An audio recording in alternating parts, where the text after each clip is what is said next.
And welcome back to the Hot Lap. We are talking a Red Bull shocker in qualifying. What on earth happened there? Max Verstappen's worst qualifying. I think you need to go all the way back to Miami 2023. And even then, I think there's potentially a caveat to it. But oh my gosh, well done, Lando Norris.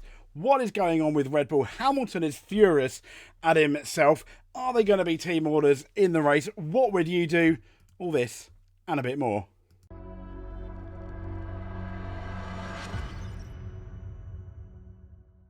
So here we go. As you can see here in this beautiful, if you're a McLaren fan, front row.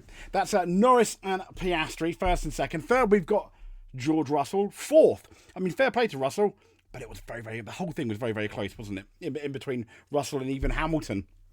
But it is enough. I mean, there's, essentially two cars in between the two, and they are both the Ferraris. We've got Leclerc and Sainz, fourth and fifth, and then Hamilton sixth.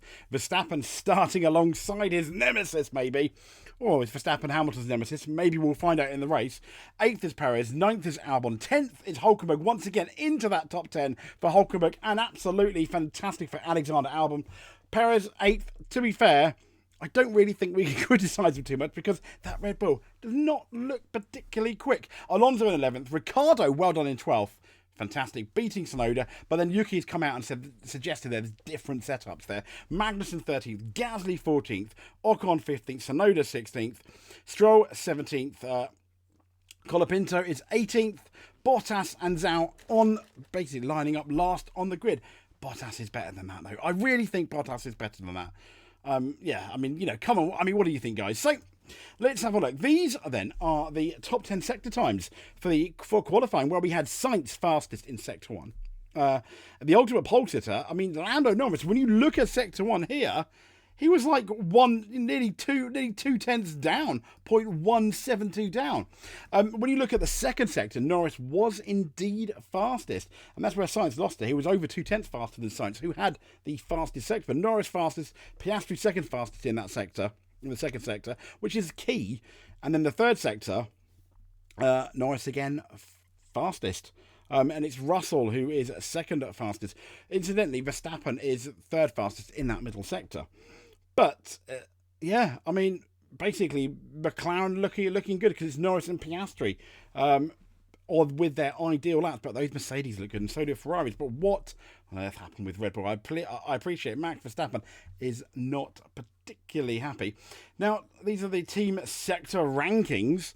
It was basically Ferrari sector 1, and as you probably saw, the ideal lap time is 79.227. I mean, they're all the teams there, if you would like to have a look at that. So, fairly interesting there, but let's have a look at what happened to Lewis Hamilton. So, it says here, he may be the greatest qualifier in history, but is he, other than stats, is he the greatest qualifier? I don't know. It's mentioned that he's come to winning ways, but ending up in qualifying, albeit just 0.186 off pole. He said, I'm not very good at qualifying. I clearly have got bad. I can't put a lap together at the moment, and it's unbelievably frustrating. I'm furious, he said to Sky Sports. I could have been on pole. I could have been at least on the front row. I think he could have done as well. When you look at the practice times, and he should have been. And I just didn't do the job in the end. I lost a tenth and a half into turn 1 or through turn 1 and 2. And I lost another tenth in the last corner. So there's no one to blame but myself. Qualifying's been my weakness for a minute now. And I can't figure it out. I'll keep trying. And it just came hours after the announcement that Hamilton, who opted ahead to start the season, that he's going to be replaced by Kimi Antonelli, who, as you may or may not know, ended up crashing. And Kimi Antonelli is now confirmed the worst kept secret in Formula One. Kimi Antonelli confirmed to Mercedes for next year. Incidentally, they only said 2025. What makes that interesting is they didn't mention any of the other years, but I'm pretty sure they've got him absolutely locked in, and that's exactly what Martin Brundle said as well, the fact that he was locked in. So let's kind of like rate the drivers then in terms of qualifying. Looking at our winners and losers, we've kind of mentioned Lewis Hamilton, but I mean, the winners and losers, let's have a look at the most obvious winner is going to be this guy here. Let's be fair. I mean, Lando Norris. Obviously. He's on pole. Another pole position. Impressive pace. The interesting thing is, can he actually not fluff the start? Now, he has suggested that it is something wrong with the McLaren starts. But there we go. All he has to do is come the mental block that has tarnished his start from pole position. People still think it is a mental block, though, because, yes, there was an issue in the Netherlands, but then he still lost pole position at the start as well. So, yeah, not particularly great. But I think one of the biggest losers is the four-time, well, I say four-time, soon-to-be four-time, maybe there's a question mark there now, Max Verstappen. I mean, what on earth went wrong? It kind of did go wrong for him. In two different sessions, he was lucky to miss being struck by two different cars. First a McLaren and then a Ferrari. And that was only the pits. While this has got to look at a loss. I mean, he simply couldn't find any speed behind the wheel. And the fact that both him and Sergio are so close to each other, you kind of think they both must have got the absolute maximum out of those cars. It's just, yeah, I just feel a bit sorry for them. So what about the Ferrari boys then? What about Charles Leclerc? Well, I mean, both Ferraris, they're going to start in the top 5 for the Italian Grand Prix, so that's good. But I can't remember before they wanted more. They would have wanted to at least have been the second fastest team. But they weren't. George Russell kind of spoiled their, weed all over their strawberries, so to speak. But Charles Leclerc lamented the fact that it appeared as if Ferrari simply couldn't find the footing, just couldn't find that last % of what it meant to be really, really competitive. But when you look at the differences, it's absolutely astronomical. There's not that much in between it. It could be a close race. Yes, you can pass it. So, I mean, Carlos Sainz, he was out-qualified by Leclerc, but we're talking we're talking like, what, 6,000ths of a second. And he's gonna start 5th. So I don't think, with the Ferrari drivers being so close, I don't think that's something too bad to be much bothered really about. But let us talk about this guy here in the Williams. I mean, he threatened to do it in the Netherlands. He was disqualified from qualifying, but it's not his fault. But we've got Alexander Albon starting 9th, the MVP for Williams. Surely we're looking at points for Williams. I mean, that would be great. He gets a clean run, best of the rest. I mean, they have embarrassed. I mean, Williams have embarrassed Aston Martin, who do seem to be going back and back, with Lance Stroll not even getting out of Q3 and Fernando Alonso starting 11th, just outside of Q2.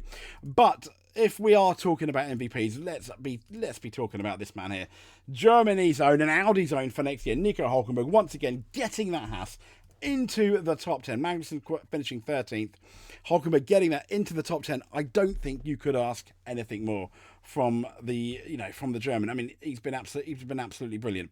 Spare a thought as well. I appreciate that Yuki Tsunoda has come out and said, yes, their setups are different. So I completely get it.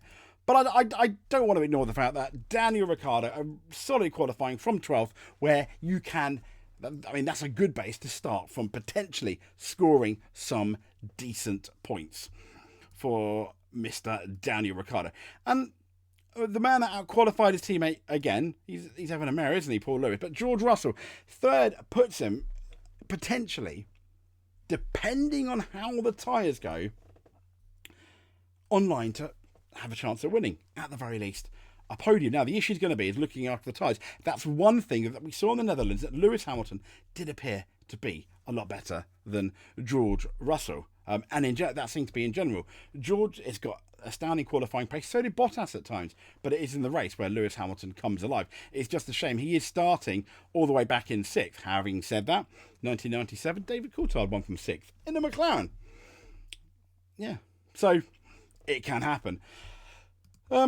In terms of the top 2, we've got, before I go, we need to talk about Lando.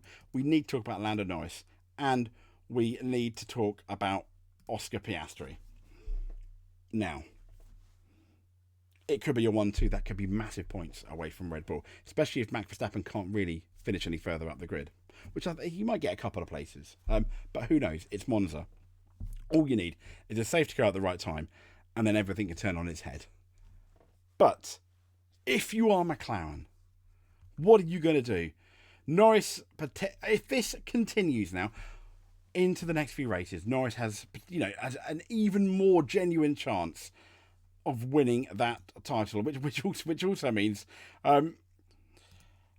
that decision at Hungary might prove to be absolutely ridiculous.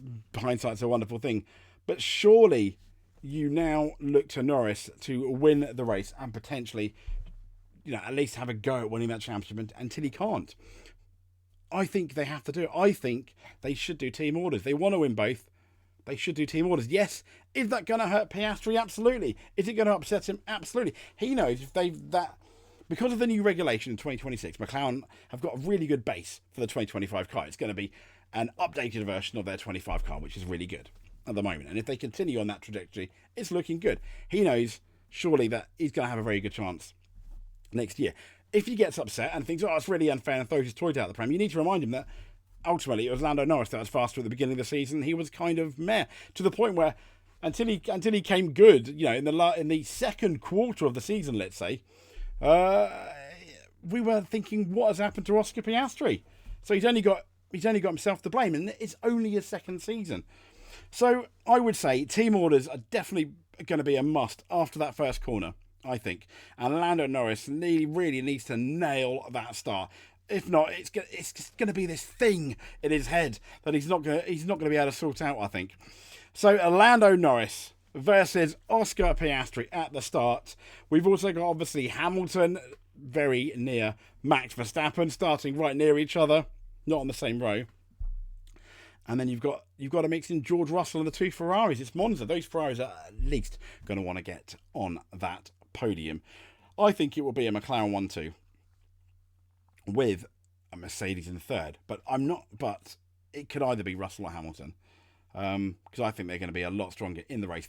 Them and McLaren, funny enough, seem to be very good at looking after their tyres. Something that Red Bull and Ferrari weren't particularly good at. So if you have made it to the end, but you would like to see more, give us a subscribe. Hit that notification button so you do not miss a race. And we'll speak to you soon. Stay safe. Enjoy the race. Thank you very much.